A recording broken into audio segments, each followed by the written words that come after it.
Welcome, everybody, Radiant Ones, or welcome back if this is yet another fabulous, juicy deep dive session in the Radiant Revival Summit, the easy 1% shifts to unlock your ageless vitality. I am so excited and I am absolutely thrilled to bring to you Angie Spartz, not Spark, although she might spark something for you, who is a transformation coach on a mission to help women move from hurt to health and guiding them to feel confident and empowered and free.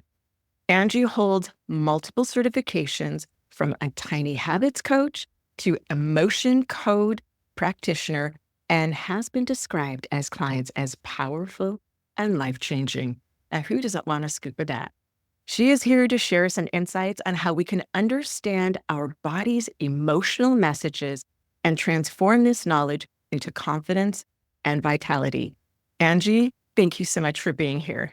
Thank you for having me, Kim. I'm very excited to be here.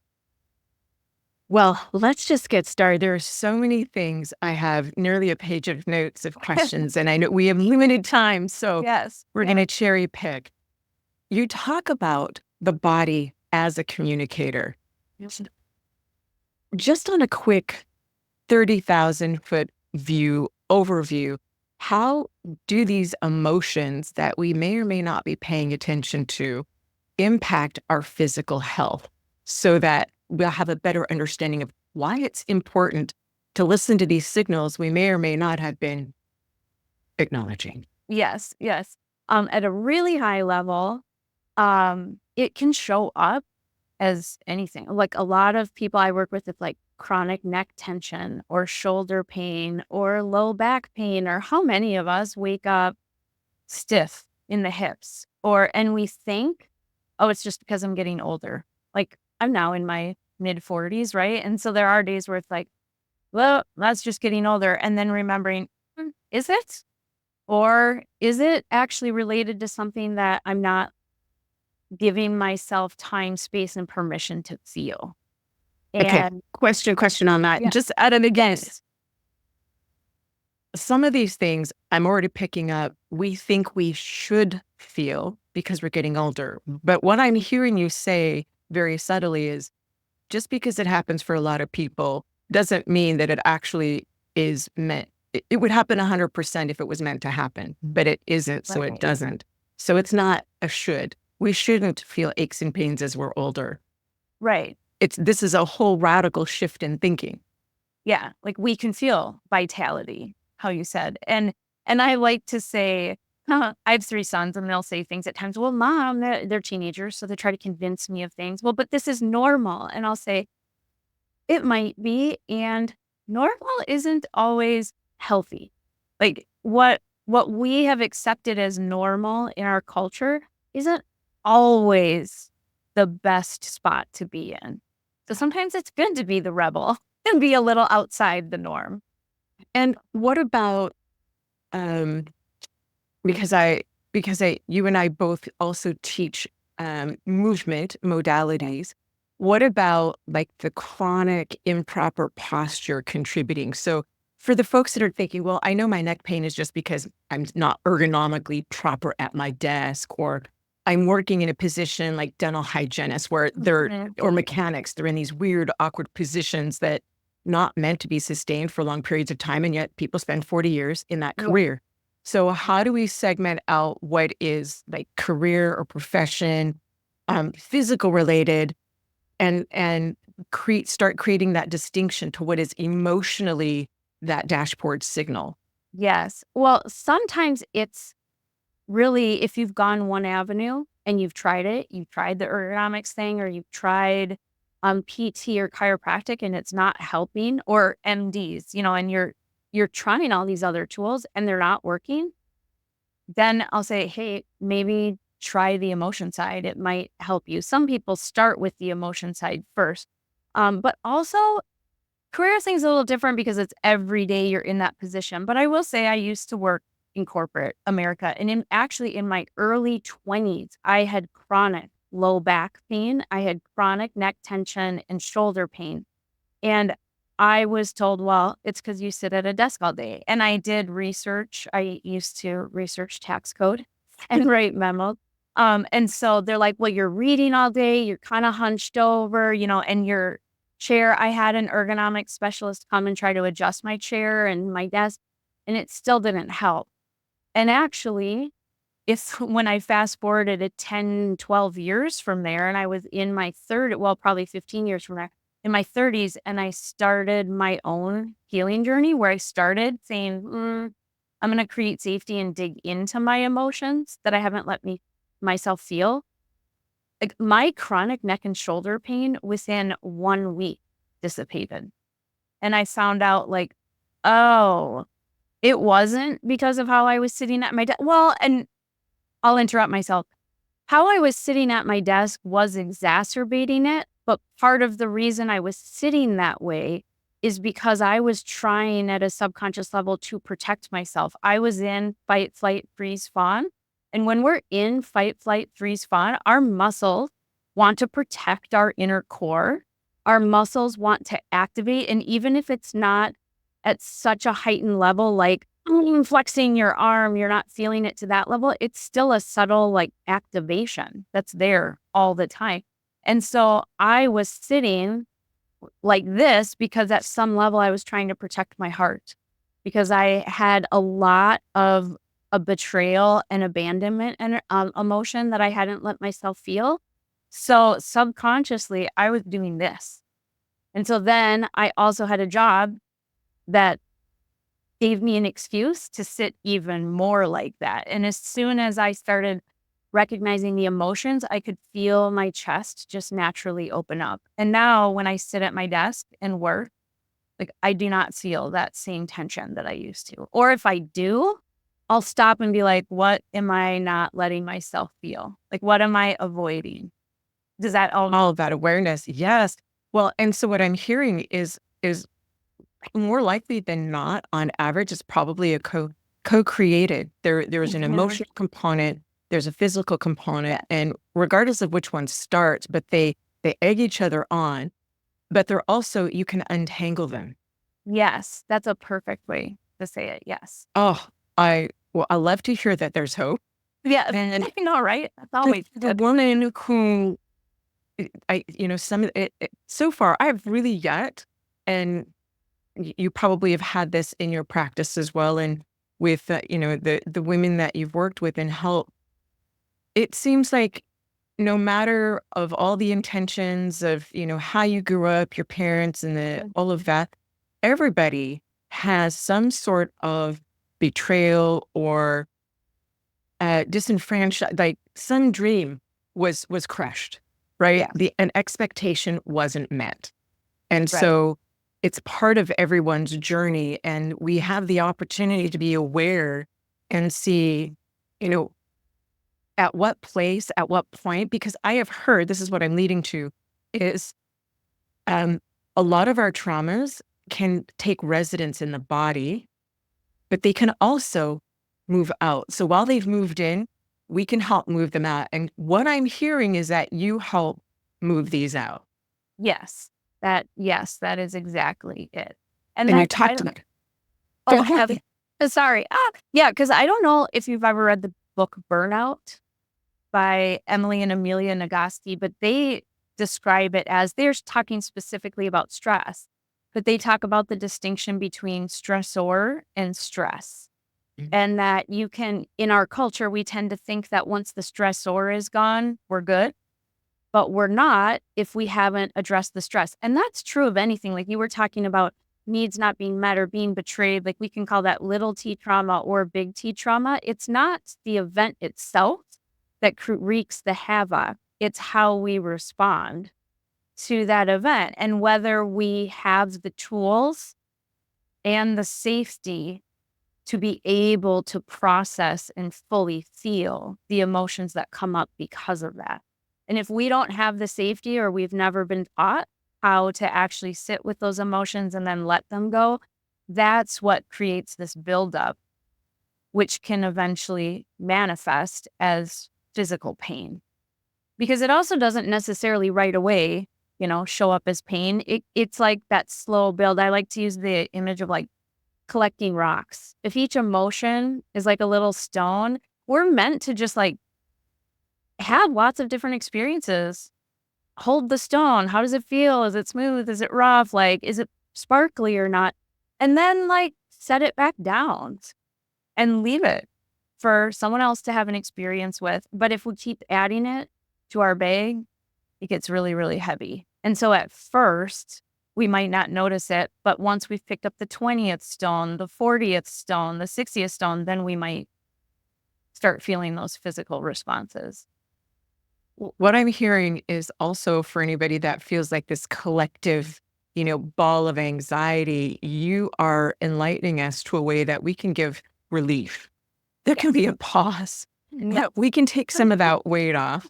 And I know that in the coaching that I've done and the trainings that I've taken, I'm extrapolating that. I'm guessing you have methodologies where you talk about tools and safety. And these are ways that we can rewrite the script, because if the defining moment, it wasn't about the catalyst itself, it was how we defined it and the impact we gave it, or what we bought into or what we chose. We can also revisit that and redefine it. We can just write a new movie about that script. And so the beauty of this is that this is a teachable skill. And if we don't know what we don't know, we can now be aware and do something about it. Exactly. So for a woman who feels overwhelmed by her body's demands, right? Yeah. What if I'm being open to what Angie's telling me, and I'm like, oh shit, there is, the whole dash is lit up. I don't even know what to do with that. So how would somebody start? Yeah. No, right? It can be overwhelming. The very first step that I recommend to people, because I'll say like feeling at a high level is at a very high level, that 30,000 view, it's releasing what's not helping you so that you can open up space to create and welcome in what you want.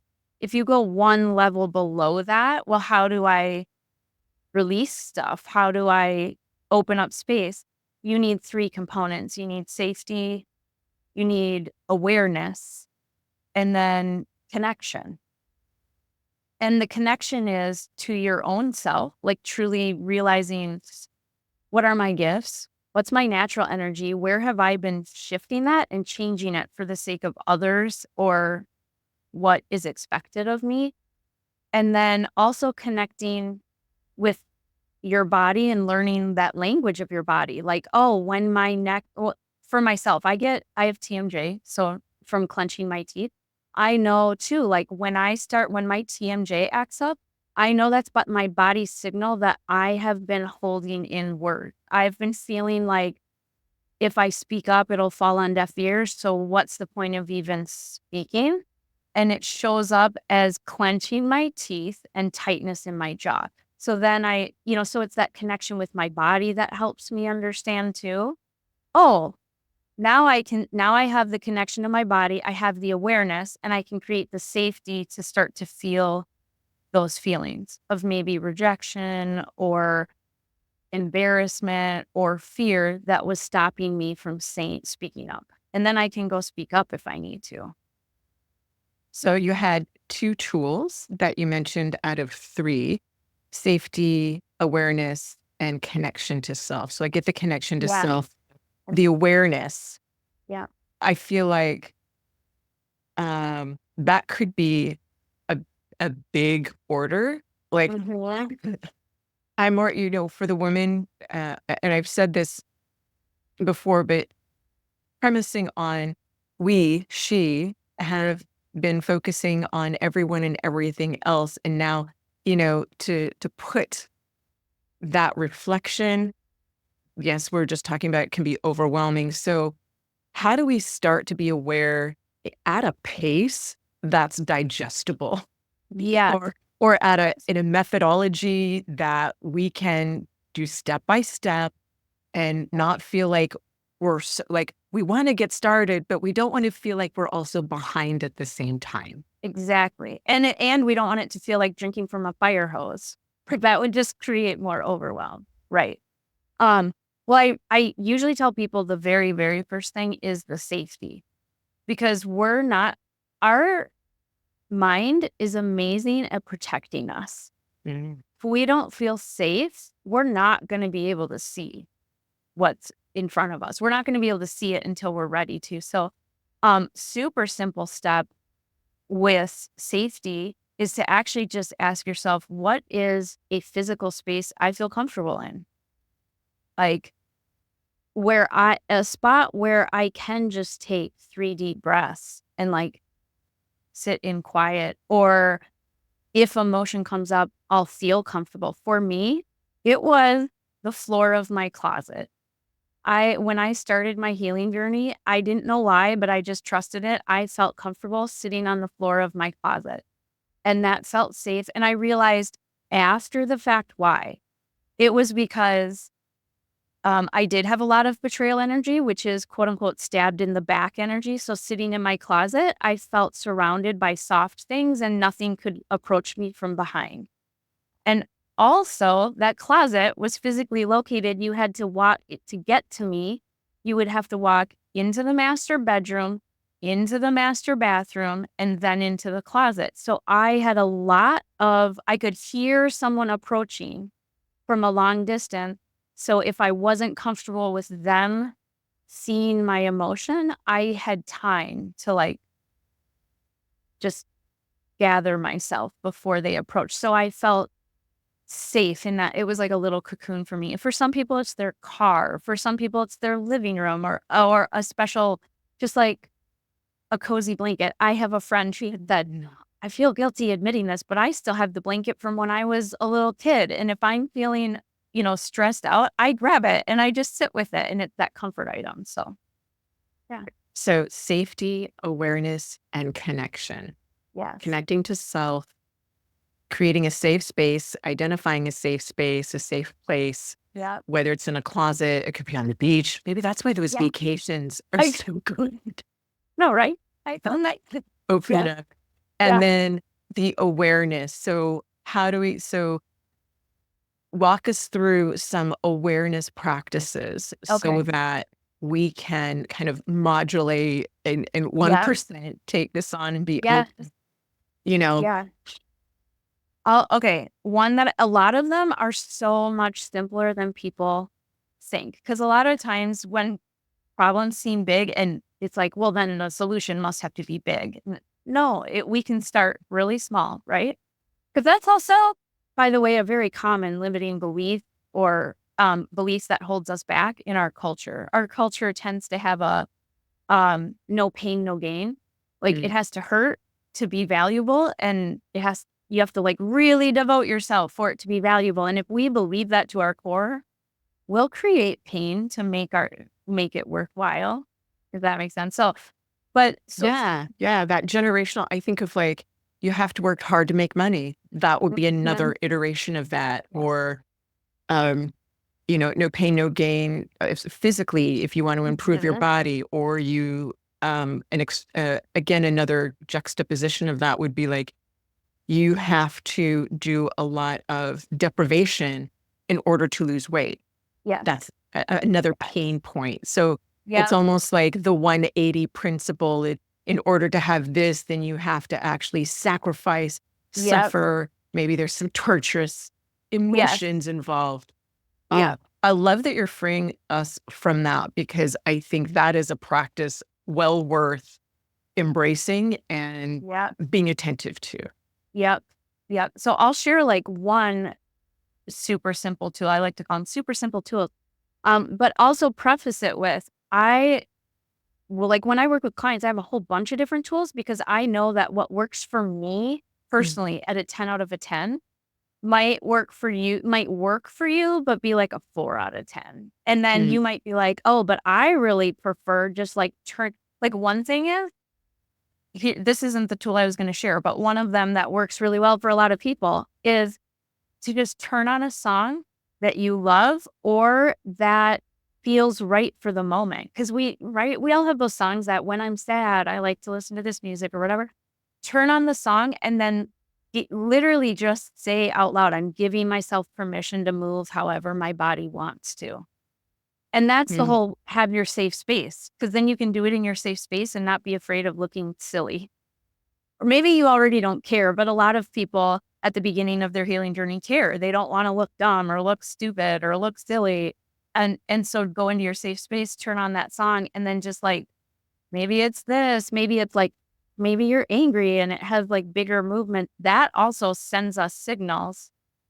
We don't have to use our mind then to be like, what am I feeling? We just let our body move. And if it's really swayy and stuff, that could indicate, oh, I just need ease. What I need right now is ease and calm and to feel nurtured. If it's really punchy, it might be like, I need to connect to my righteous rage and I need to let that out.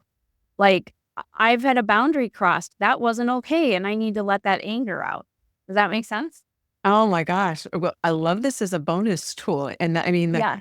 as a movement instructor, I absolutely relate to this. I can see how when I'm curating my playlist, when I'm curating the choreography and the routines, how it can be so liberating, especially when you do it at a conscious level or at the spontaneous in your closet level, to really let that cathartic release of energy so that you can process and heal. Yep. Yes. I know. I love it. Right. Well, that was the bonus. Yeah, the bonus. I'm itching for Yeah. So this one is actually one that some people might already do. Um, it's in moments of stress or activation. It doesn't have to be stress. okay, but wait, what is the difference? Because there Well, are some. I mean, they're interchangeable because some people would say a stress state is just when your nervous system is activated. So when Or I'm triggered, some people might say triggered, activate, Exactly. whatever that point, that's Yeah. lighten it. Yes. And I do like to remind people a lot of times people think of stressed, triggered, activated as the fight response. Like I'm ready for action and remembering that it's actually fight or flight, like just wanting to disengage, or freeze, which is a shutdown. And those moments of, I have so much to do, why can't I get off the couch? There's a chance you're in freeze mode. And then, or fawn, which AKA people pleasing. That can also be an activation response or a stress response. I remember you saying that beginning. I was going to come back and ask for Yeah. clarification. So I'm so glad you said it again. For those that did not have a pen and paper that are now hustling, bustling, Yes. to go grab something, please say those, just if you would be so kind, state them Yes. one more time so that we can hear them again and let that wisdom, these pearls of wisdom sink in so that we can give name to, better articulate how we're feeling because it's not all the same. It's not like it's Right. just a stress. There is a deeper meaning connected behind it. And when we are aware of that, right, like the dashboard on a car, oh, is it oil? Is it gas? Is it, water for the radiator? We can now better address what the body needs. Okay. Exactly. Tell us what they are Exactly. again. Okay. So it's fight, Okay. which would be, I want to have the argument or I want to figure this out and, approach something. Flight, which would be when you just want to disengage or get out of the room, right? Freeze, which is the shutdown, or fawn, which is another way of saying people pleasing. It's And those, how would you spell that? Is that like the FAWN? yes, FAWN, yes. And so that's more when, well, I know I'll go into fun. Well, we all are designed to go into all of these. It's not bad to be in one of these. What we're trying to do is get our nervous system to be agile so we can be activated, recognize it, and then also know how to come and balance ourselves back out. Because we're supposed to have experiences in life that excite us, that scare us, that bring joy, and are in all of the different levels of activation. But the fawn can be, oh, I sense that they're not happy with what I just said. So I might backtrack a little and be like, well, maybe it's actually not a big deal. If you want to do that today, I'm okay with it when really you're not. Doing something to appease someone around you versus Right, like conflict avoiding when you don't want to fight, you don't want to fight, you have to stay in the room, you can't leave. You're like, so it's all of these are coping mechanisms and they're Yes. not inherently bad. If I were to take it into the kitchen, I would think of, all right, this is like salt, pepper, onion, and garlic. Yes, right. And so it's not that it's bad. It's like, oh, if there's too much salt, if there's too Right. much pepper, got okay, these Yes, make sense. yes, And they're meant yes. to be in the recipes, right? We're meant Exactly. to enjoy the seasons, the seasons. Exactly, exactly. Just sometimes too much of a good thing becomes not so much, and we need to balance it back out. So, yeah. So, okay, so the tool though is actually just so your fight, flight, freeze meridian in the energetic meridian system goes up and over your ear. It technically goes all the way down off your finger, and the way it flows is this direction, so you can flush it and just swipe up and over and all the way off your finger. And you can do that like 3 to 5 times and then zip it up just once. And that can that will send a physical signal to your body, like we can come out of activation. But a simpler way, say you're in a meeting, and this has happened to me. I was in a meeting once when I worked in public accounting, and in my head, I was thinking, is this really happening? I mean, I was almost dissociating a little because it felt like a movie, what was happening. Because it was just so bizarre. A staff person was just going off on a manager and no one knew how to respond. And it was like, what is happening? And I was there was a lot of stress in the room. I was activated. And in a situation like that, you could just do tapping up and over the ear or a smooth motion. And one of the I reasons, know. I found myself just mimicking you like a yawn. I'm sure right, the the mirror folks that nearby, are viewing this as the video are like doing the same thing for anybody listening, taking your finger and like when a girl is being coy or, yes. putting tucking your hair behind your ear. But And well, and that's what I think is like fun. I like to use this tool as an example because it's also to realize, hey, your body already knows this. You get to trust it. Because how often, if I used to have long hair, I don't know, but for those who have long hair, how often when you're stressed or overwhelmed do you actually start tucking your hair behind your ears? right, our body That probably does a lot of these already. Now we're just bringing some intention behind it to serve us. exactly.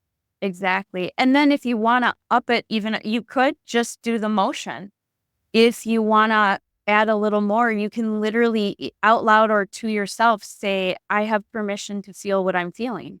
I have Mm, permission to be stressed out right now. I have permission to be whatever it is, scared. I also have permission to find peace. I have permission to be calm. And you go through the whole iteration because you give yourself permission for anything and everything in between. Because then that alone can create safety that we need to come out of stress a little bit. oh, what a beautiful set of tools for the toolkit and the things that can set us emotionally free that will also lighten and lift our bodies. Yeah. Absolutely love it. So, you're offering an amazing tool. It's called the Symptom to Need Decoder.